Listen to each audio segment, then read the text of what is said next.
Bien, merci beaucoup pour votre accueil. Juste poser mon téléphone comme ça, je saurai où j'en suis au niveau du temps. Effectivement, je suis enseignant-chercheur. J'étais anciennement chercheur chez INRIA, donc dans le domaine de l'informatique, mais je suis travaillé en école de management, donc voilà, un parcours un petit peu particulier. Et je vais vous parler de redirection écologique et sociale ce matin, et plus particulièrement aussi d'actions qui ont été menées à ce titre dans le domaine de l'enseignement supérieur et de la recherche. Alors, heureusement, je ne vais pas vous lire le gros pavé de texte qui est ici, simplement pour vous dire voilà, qu'est-ce que c'est que la redirection écologique. C'est un courant que j'ai co-initié avec deux collègues, Emmanuel Bonnet et Diego Landivar, qu'on a enseigné ces 4 dernières années dans le cadre d'une formation qui a été notamment hébergée dans une école de design à Lyon, et qui est un cadre, en fait. C'est pas une méthodologie, c'est pas un ensemble d'outils ou autre chose. C'est un cadre à la fois conceptuel et opérationnel qui vise à faire entrer nos activités, nos institutions, nos organisations à l'intérieur des limites ou frontières planétaires, hein, parce que on traduit ça tantôt par limite, tantôt par frontière, sachant qu'il y a aussi des seuils, donc c'est pas si simple que ça, mais on va quand même s'en sortir.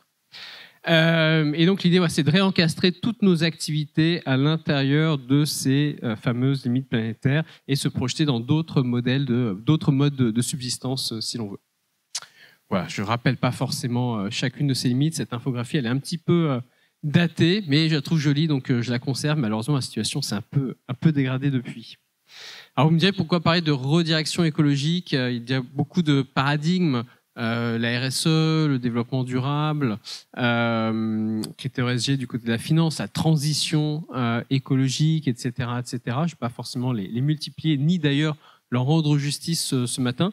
Simplement pour dire que la redirection écologique, elle part d'un principe un petit peu différent des autres, c'est-à-dire qu'on ne va pas simplement pouvoir verdir l'existant, que ce soit du point de vue de la production, en allant vers plus d'efficience, par exemple, ou que ce soit du côté de la consommation, pour schématiser un petit peu, et en allant du côté de plus de sobriété. D'ailleurs, souvent, les partisans de l'efficience et de la sobriété s'opposent, alors que le GIEC nous dit qu'il faut jouer sur les deux tableaux.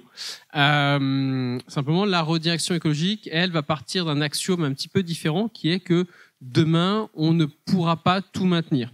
C'est-à-dire qu'il y a des choses qu'il ne faut plus faire dès aujourd'hui, qu'il ne faudra plus faire non plus, à plus forte raison, demain, et que ce soit du point de vue de l'adaptation ou de l'atténuation, il va falloir prendre en compte cette nouvelle donne. Donc, du point de vue de l'atténuation, ça veut dire qu'il y a des choses qu'il ne faut plus faire si on veut maintenir des conditions d'habitabilité. Et du point de vue de l'adaptation, ça veut dire qu'il y a des choses qu'on ne pourra plus faire et que ça pose évidemment des questions qui sont des questions inédites. Et donc, la redirection écologique va mettre l'accent justement sur toutes ces problématiques qui renvoient à des questions d'arbitrage, de renoncement, de réaffectation, précisément pour rester dans les limites planétaires. Évidemment, j'illustrerai tout ça dans quelques instants. Alors, j'ai l'habitude de distinguer 3 critères pour opérer des arbitrages justement dans de bonnes conditions. Ce sont des critères qui valent ce qu'ils valent. C'est une boussole avant tout. Ils n'ont pas vocation à être exhaustifs, mais simplement voilà, essayer de faire des arbitrages qui soient démocratiques et non pas évidemment autoritaires. Parce qu'en matière justement d'environnement, d'écologie, etc., ou de relations au milieu plus largement, on peut voir s'opérer des arbitrages et plus rarement malheureusement des arbitrages démocratique, et donc il y a un vrai enjeu à faire émerger des institutions qui permettent justement de porter ce type de questions. Autre point, évidemment, réaliser des arbitrages qui soient anticipés et non pas effectués au dernier moment, parce qu'évidemment, s'ils sont effectués au dernier moment, le temps de la démocratie n'est pas forcément respecté, donc ça boucle évidemment avec le premier critère. Et puis, dernier critère, qui est peut-être le moins évident, mais qui va renvoyer à quelque chose qui est central du point de vue de la redirection écologique, c'est le critère de ce que j'appelle la non-brutalité. Réaliser des arbitrages qui soient non brutaux et non pas brutaux. Alors, qu'est-ce que j'entends par là? Parce que c'est pas forcément quelque chose qui parle de soi-même. Eh bien, ça veut dire prendre en compte la question des attachements, qui est une question centrale du point de vue de la redirection écologique. J'ai l'habitude de dire que les attachements sont la matière première de la redirection écologique, et je vais essayer d'expliquer rapidement pourquoi. Donc, attachement ici, ça renvoie à des travaux de sociologie, en l'occurrence travaux de sociologie des attachements, notamment les travaux d'Antoine Aignon. Alors, il y a une sociologie des attachements qui a été développée notamment par Bruno Latour, Michel Callon, Antoine Aignon, tous les 3 d'ailleurs au Centre de sociologie de l'innovation de l'École des mines de Paris. Il existe aussi une psychologie des attachements qui vous dit peut-être quelque chose, mais ici, je vais vraiment renvoyer à la sociologie des attachements. Et donc, Antoine Aignon a l'habitude de caractériser un attachement de la manière suivante en disant, finalement, un attachement, c'est ce à quoi on tient et ce qui nous tient. Ce à quoi on tient, ce à quoi on reconnaît ou on accorde de la valeur, et ce qui nous tient, par quoi on est tenu. Ça peut être des conditions d'existence, des conditions matérielles, tout un ensemble de choses. Et en fait, les attachements se situent un peu à l'intersection des deux. C'est pas simplement il y a ce à quoi je m'attache affectivement et puis des dépendances matérielles. Les dépendances matérielles, elles sont investies d'une certaine manière. Elles ont des investissements affectifs qui peuvent d'ailleurs parfois être des investissements ambigus. Si je pense à mon travail, moi j'ai quitté mon travail au mois de décembre dernier, mais si je pense à mon travail c'est à la fois des dépendances matérielles et autres, des investissements affectifs, mais des investissements qui peuvent être aussi assez ambivalents. C'est un lieu d'épanouissement, ça peut être aussi un lieu pas toujours d'épanouissement, et tout ça se mélange.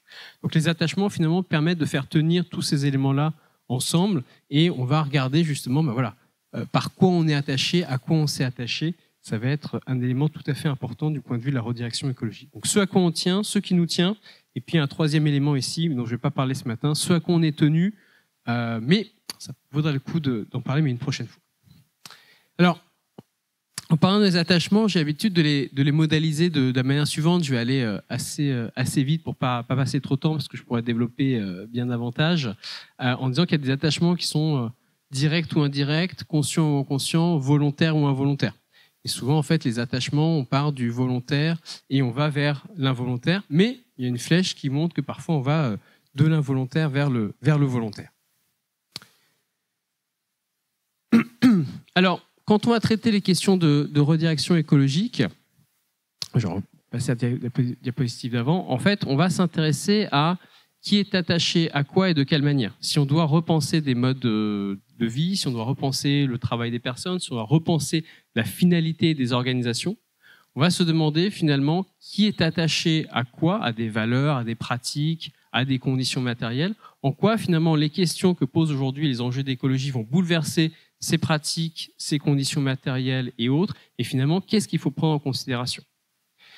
Ça veut dire qu'on va toucher à des cordes extrêmement sensibles. C'est là où la notion d'attachement, elle se substitue à la notion de besoin, que dans besoin, alors il y a des conceptions plus fines maintenant des besoins que les conceptions qu'on a généralement en tête.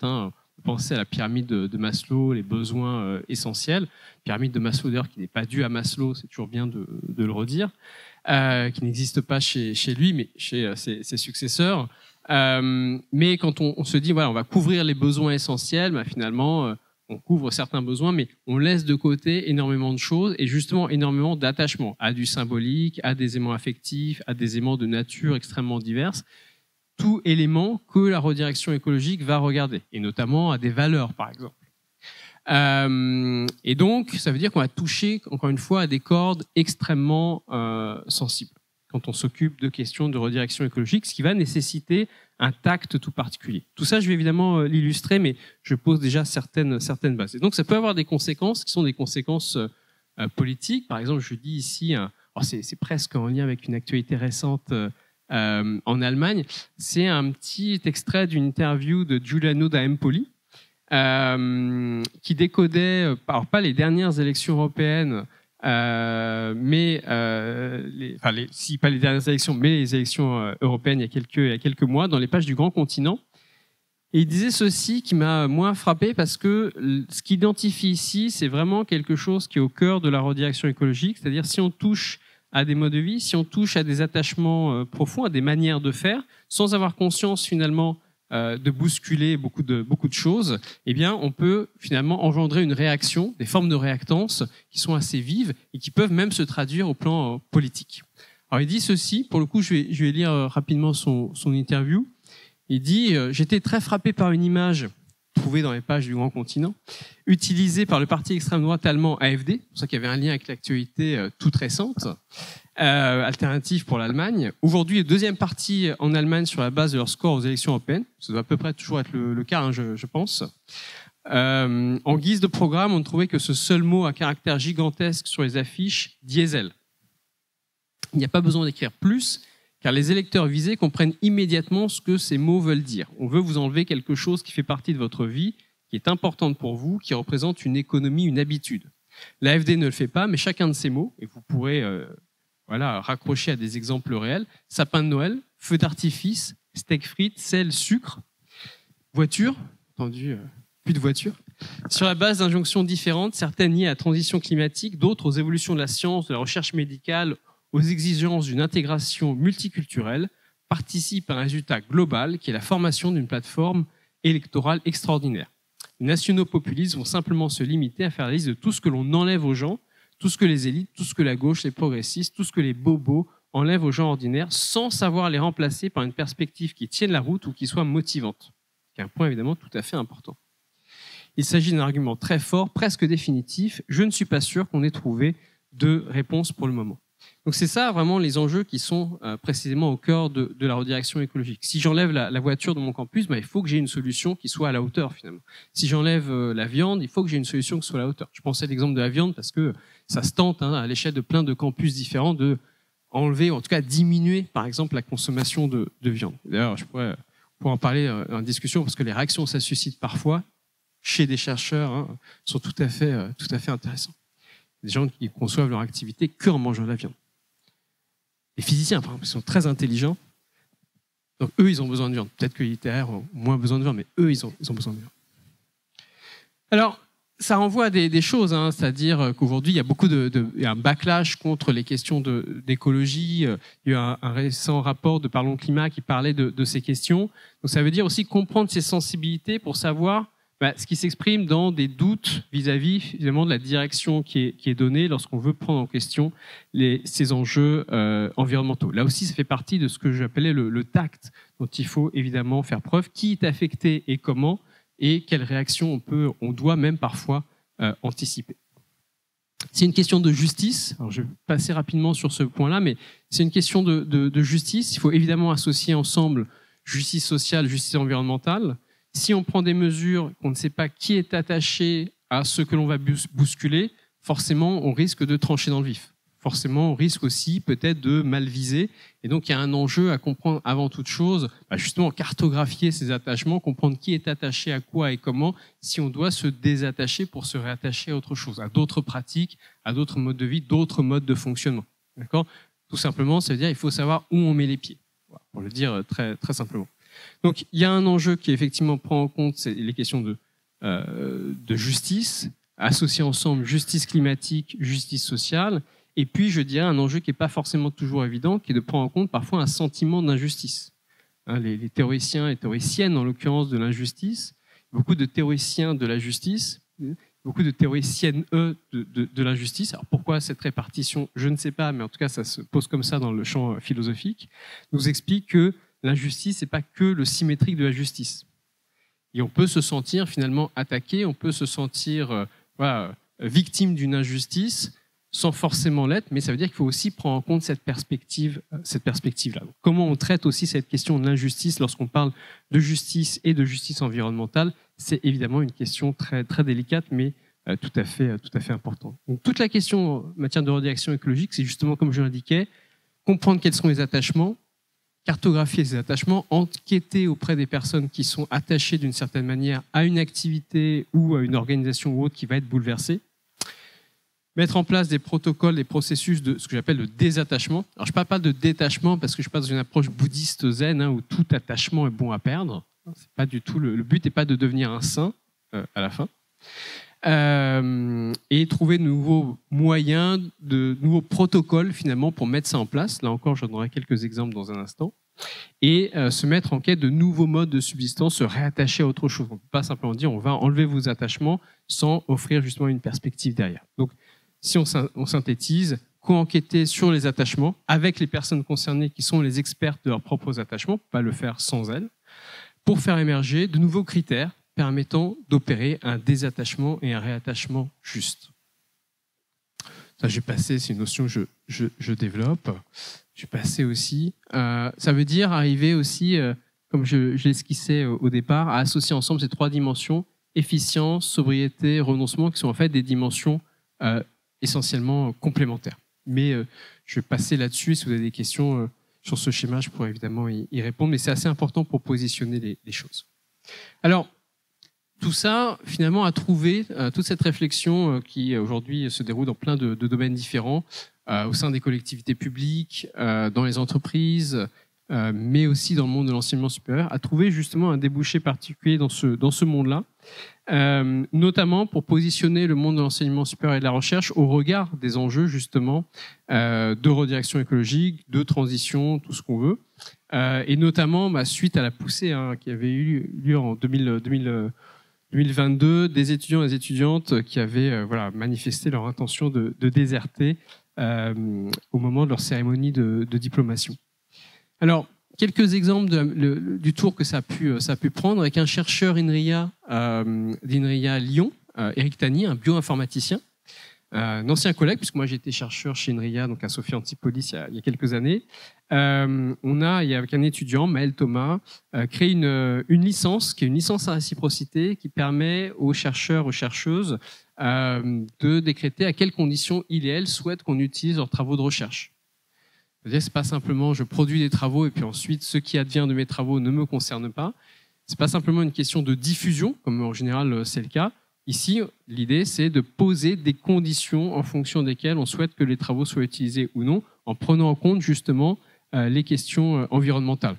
Donc, c'est l'occasion en fait d'avoir une discussion collective à l'intérieur d'un laboratoire, à l'intérieur d'une équipe, au sein d'une institution ou au cœur d'une discipline sur justement comment est-ce qu'on repense sa discipline, comment est-ce qu'on repense son travail à l'aune des nouveaux enjeux qui sont justement les enjeux de redirection, les enjeux écologiques en général. Voilà, on a publié un petit texte là-dessus. C'est une manière pour nous de se réapproprier justement la production de connaissances. Et aujourd'hui, on décline ce travail-là, notamment en lien avec le développement des IA génératives, puisque vous savez que les articles de recherche sont utilisés par les IA génératives pour nourrir finalement leurs algorithmes. Et la question, c'est est-ce qu'on accepte ça ? On n'est pas forcément consulté par cette utilisation de données, ou alors est-ce qu'on met en place des outils juridiques, non pas forcément pour refuser cet usage, mais en tout cas pour pouvoir peser justement sur les usages qui sont faits de nos travaux.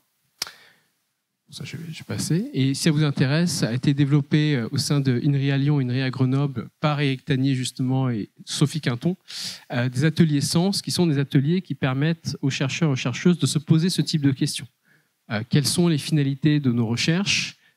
Comment est-ce qu'on se pose cette question-là ? Et comment finalement on peut ensuite, dans son laboratoire, organiser un échange, une discussion autour de ces enjeux. Autre exemple inspiré directement par nos travaux sur la redirection écologique, c'est le projet Unitae, qui est un projet que je trouve extrêmement intéressant. C'est un projet qui a été développé au sein d'AMU, donc Aix-Marseille Université, par tous les chercheurs et toutes les chercheuses en neurosciences, et qui visait en fait à comprendre un petit peu comment est-ce qu'on héritait des neurosciences à l'heure de l'Anthropocène. La nouvelle époque géologique dans laquelle nous serions entrés, marquée par les activités humaines et industrielles. Et donc, l'idée était de faire un inventaire de cette discipline au plan conceptuel, d'accord, et également au plan pratique, se dire est-ce que la manière dont on fonctionne à l'intérieur de cette discipline est compatible avec effectivement ce nouveau régime climatique, pour parler comme Bruno Latour, dans lequel nous sommes rentrés. Est-ce qu'on peut autant prendre l'avion qu'avant ? Est-ce qu'on peut utiliser les budgets comme on les utilisait avant pour acheter des dispositifs pour faire des IRM ? Si on a des budgets achats mais pas de budget de fonctionnement, on peut acheter mais on peut pas maintenir. Est-ce que c'est la direction dans laquelle on souhaite aller ? Toutes ces questions-là. Finalement, ils ont fait un inventaire, encore une fois, théorique et pratique de leur discipline. Donc c'est vraiment un projet, de ce point de vue-là, extrêmement intéressant et gros de beaucoup d'enjeux. Je ne vais pas dérouler ici un petit peu tout ce qui s'est passé, mais c'est un projet qui est en train de se terminer et il y a plusieurs articles qui vont sortir pour le parler. Mais évidemment, pour en parler. Évidemment, tout ce qui a été développé dans le cadre de ce projet pourra évidemment être étendu à finalement tous les domaines de la recherche. Là, ça a été en neurosciences, mais c'est une réflexion dont les chercheurs et les chercheuses peuvent s'emparer chacun dans leur domaine respectif. Ça, je vais passer aussi là-dessus. Peut-être juste dernier élément. Finalement, le domaine de l'enseignement supérieur et de la recherche, c'est un domaine assez spécifique, mais en même temps, il y a des travailleurs, des travailleuses, et la redirection écologique s'intéresse justement à comment est-ce qu'on peut opérer des transformations depuis le lieu du travail. On a travaillé notamment sur deux projets côté privé, un projet de discussion autour d'une sécurité sociale de la redirection écologique, et côté public, et je vais insister plutôt sur ce projet-là, un projet qui s'intitule Bifurcation RH. Mon rond est devenu un ovale, mais c'est pas très grave, qui a été financé par l'ANACT, donc l'Agence nationale pour l'amélioration des conditions de travail. Et au sein de ce projet, notamment, pour l'illustrer, on a essayé avec la ville de Grenoble de voir comment des métiers étaient affectés par l'impératif de transition / redirection. Et parmi les métiers, c'est un exemple que je prends assez souvent, qui ont été considérés, il y a une dizaine de métiers au sein de la ville de Grenoble, et on essaie de voir finalement qu'est-ce que ça fait, qu'est-ce que ça bouscule cet impératif nouveau. Et un des exemples qui était ressorti, c'est l'exemple des jardiniers au sein de la ville de Grenoble. Alors, vous pourrez vous dire, nous on est assez éloigné des jardiniers, mais en fait, vous allez voir que tout le monde est d'une certaine manière concerné. La situation, grosso modo, des jardiniers au sein de la ville de Grenoble, elle est la suivante. On leur demande de mettre en place la gestion différenciée des espaces verts, donc d'arrêter d'utiliser des pesticides comme avant, changer leurs pratiques, renaturer, etc. etc. Comment ça se passe? C'est plutôt des hommes sur le terrain, parce que les jardiniers, ce sont des hommes. Et middle management dans la fonction publique, à cet endroit en tout cas, ce sont des femmes dans des bureaux. Donc on a des femmes dans des bureaux qui demandent à des hommes sur le terrain de faire complètement autrement par rapport à ce qu'ils avaient connu pendant 10 ans, 15 ans, 20 ans. Spoiler alert, ça ne se passe pas forcément parfaitement bien. Pourquoi, je ne sais pas. Ça ne se passe pas forcément parfaitement bien. Donc il y a des questions de conflits de genre, de conflits de classe, de conflits de management, etc. etc. Parce que c'est des gens qui ont justement développé d'autres pratiques et qui ont valorisé leur travail pendant des années, voire des décennies, à partir d'autres pratiques que celles qu'on leur demande d'opérer. Et par ailleurs, on a le public pendant ce temps-là qui voit qu'on renature. Donc pour lui, on abandonne les espaces verts. Et donc le public interpelle nos jardiniers en disant « mais en fait, vous foutez rien avec nos impôts ». Et les jardiniers sont au milieu de tout ça dans une position pas forcément évidente. Et en plus, les jardiniers de la ville de Grenoble, ils ont mal au dos. Arrivés à 50 ans, ils ont le dos qui est quand même bien abîmé. Et quand on leur dit qu'il faut écologiser vos pratiques, c'est-à-dire enlever par exemple des pesticides, ça peut vouloir dire enlever quelque chose et le remplacer par une action mécanique qui, elle, va solliciter davantage le dos. Donc ça peut vouloir dire plus de pénibilité pour le travail, si en tout cas ça n'est pas négocié par les personnes. Et donc tout le retour sur ce projet-là, ça a été de montrer que justement, il y avait un enjeu à associer à la redéfinition même de son travail. Et j'ai une étudiante qui a travaillé là-dessus, qui a proposé 16 scénarios pour faire évoluer le métier de jardinier au sein de la ville de Grenoble. Ça veut dire associer les personnes à justement de nouveaux scénarios, à repenser leur métier, à repenser aussi leur travail concret pour se projeter à l'avenir sur d'autres tâches, d'autres missions, tout en adaptant ce qu'il faut adapter à des réalités nouvelles. Et ce constat-là, finalement, c'est un constat, c'est pas limité aux jardiniers. D'ailleurs, dans la ville de Grenoble, on a travaillé avec des thermiciens, des assistantes de puériculture, des managers, des RH, des gens issus de professions très diverses et variées. En fait, ça s'applique finalement à tout un chacun. Y compris qu'on soit chercheur, qu'on travaille sur des fonctions support ou autres, on a les mêmes questions qui peuvent se poser. Si demain, je vous dis, allez présenter un poster à l'autre bout du monde pour une conférence, c'est terminé, ça va évidemment être compliqué et ça mérite évidemment des discussions. Donc, comment tous ces bouleversements-là, finalement, on les métabolise? Comment est-ce qu'on en discute? Et comment est-ce qu'on arrive à trouver justement d'autres manières de faire? C'est à ça qu'invite justement la redirection écologique. Et ça peut être l'occasion de traiter aussi des difficultés qui sont des difficultés existantes. Ici, le fameux mal de dos, plutôt que de garder le mal de dos et d'opérer une transition, ça veut dire qu'il faut supprimer le mal de dos comme condition sine qua non justement pour opérer ces formes de transition ou de redirection. Voilà, quelques éléments de bibliographie. Ça, c'est le Sénat qui parle de questions de redirection écologique. Donc, en 2023, le Sénat nous dit que finalement, arrêter des choses, renoncer, c'est une perspective légitime. Donc, si le Sénat le dit, pour moi, c'est bon, c'est gagné. Novembre 2023, pareil, là, c'est I4C, quelques jours plus tôt, qui utilisait aussi le mot redirection. Et là, vous voyez, alors on était en 2023, c'est un autre paysage poétique, mais une conférence à laquelle j'avais participé, organisée au sein du ministère de la Transition, intitulée « Redirection écologique, réorienter et renoncer démocratiquement à certaines de nos activités ». Donc c'était quand même assez ambitieux. Voilà, ça avait donné d'ailleurs lieu un petit peu à cette infographie. Si vous souhaitez en savoir plus, il y a des références bibliographiques que je pourrais évidemment partager avec vous, notamment un livre qu'on avait publié avec mes collègues en 2021 qui s'intitule « Héritage et fermeture » et la revue de nos étudiants. Et en 2023, donc j'ai publié Politique et le renoncement, toujours aux éditions Divergence. Merci beaucoup.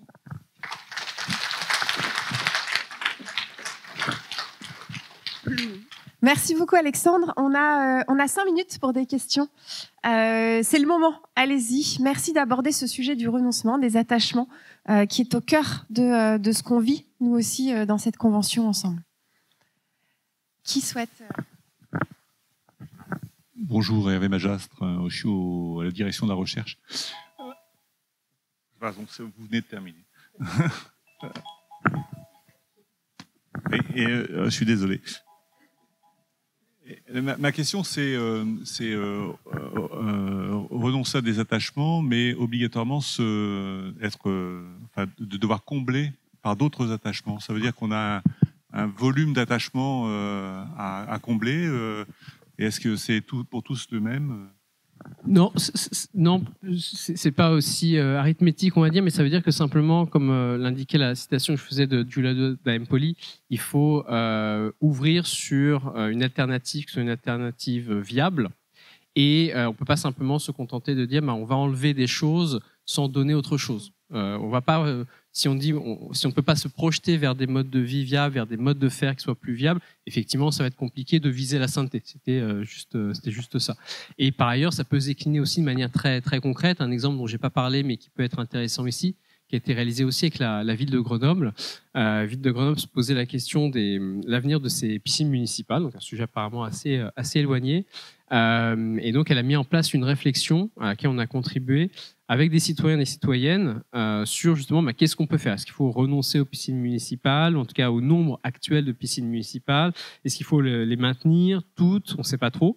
Elle-même n'avait pas la réponse, pour ça qu'elle a mis en place cette réflexion.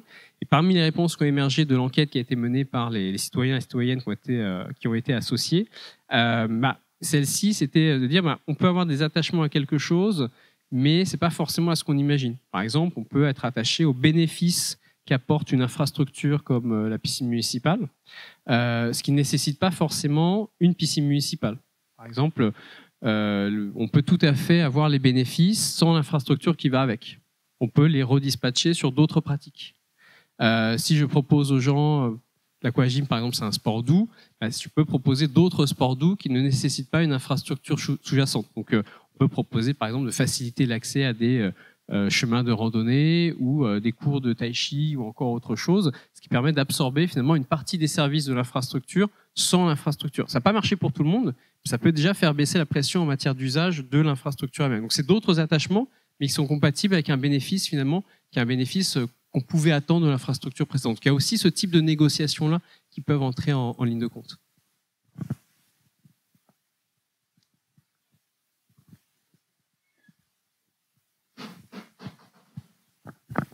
Oui, merci. Oui, vous avez évoqué la nécessité d'arbitrage démocratique. Alors, je vais être peut-être un petit peu radical, mais est-ce que vous y croyez vraiment? Parce que par rapport à l'urgence et aux priorités, est-ce qu'on a le temps d'être démocratique? Et est-ce que, à une échelle, non pas d'une ville, mais d'une nation, ça fonctionne? Alors justement, est-ce que tout se pose à l'échelle d'une nation? Dans les chantiers qu'on a évoqués, on a des chantiers qui sont aussi des chantiers méso. Il n'y a pas que des chantiers macro.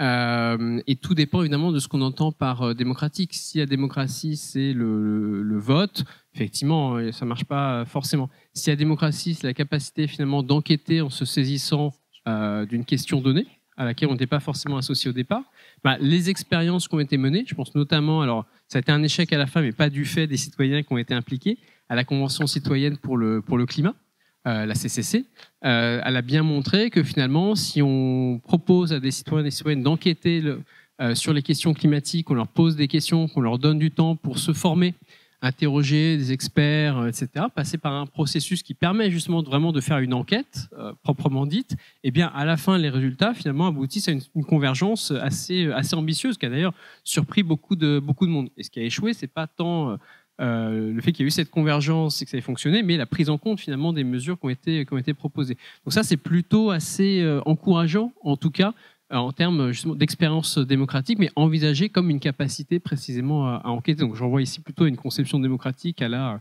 John Dewey que simplement une conception démocratique qui passe par uniquement le vote.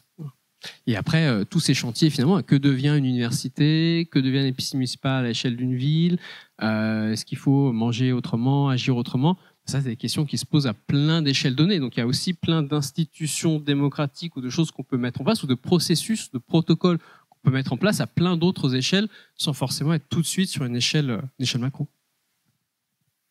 Dernière question. Merci. Merci. Politiser le renoncement. Donc moi, je pense que, par exemple, au fait que 10% de la population sur Terre produit 90% de la pollution sur la planète, est-ce qu'on ne devrait pas d'abord viser un certain public avant de s'attaquer aux gens en leur interdisant d'aller à la piscine, d'utiliser leur voiture et tout ça? Ne devrait-on pas statuer sur le fait qu'il faut interdire les jets privés, les yachts et puis toutes les choses qui sont catastrophiques au niveau environnemental? Merci. Alors c'est une très bonne question, mais si ça suffisait, ce serait une très bonne nouvelle. Et la difficulté étant que ça ne suffit pas. C'est-à-dire on peut se dire, il y a des gens effectivement... alors il y a deux choses. D'abord, là où je vous rejoins, c'est qu'il y a un problème qui est un problème que le GIEC d'ailleurs souligne parfaitement, qui est une précondition si on veut agir sur les questions environnementales, qui est la question des inégalités. Et le GIEC le dit dans tous ses travaux, et moi je suis parfaitement aligné là-dessus. Si on ne combat pas les inégalités, on ne peut pas lutter contre le changement climatique et tout ce qui lui est associé. Donc c'est une précondition. Si cette condition-là n'est pas tenue, ça ne fonctionnera pas. Et là, ça rejoint tout à fait votre propos. Là où par contre je m'en éloigne, c'est que malheureusement, il suffit pas simplement de viser une petite minorité de gens extrêmement riches, même si c'est nécessaire évidemment pour lutter contre les inégalités. Ça ne suffit pas. Et en fait, l'ampleur de la tâche fait qu'il y a aussi d'autres acteurs qui sont moins polluants ou moins émetteurs de CO2, etc., qui devront changer leurs habitudes. Si je prends l'exemple de la ville de Grenoble, évidemment, les piscines municipales ne sont pas l'élément problématique en premier, mais maintenir le patrimoine aujourd'hui d'une ville, y compris en termes de piscines, en termes de biens, de services, etc., si elle veut suivre la stratégie nationale bas carbone, elle est déjà au-dessus. Donc elle doit elle-même réfléchir en fait à diminuer sa voilure. Donc je suis tout à fait d'accord que c'est pas ce qu'il faut, en tout cas, ce qu'on peut imaginer viser en premier comme lieu d'inégalité très très fort. Mais en réalité, même à cet endroit-là, il y a un problème. Donc il faut aussi s'en saisir, et justement s'en saisir de manière démocratique et en associant les personnes, que ce ne soit pas simplement un coup de rabot sur le service public, mais une redéfinition finalement des choses. Un grand merci Alexandre. Merci beaucoup. Vous pouvez l'applaudir. Merci.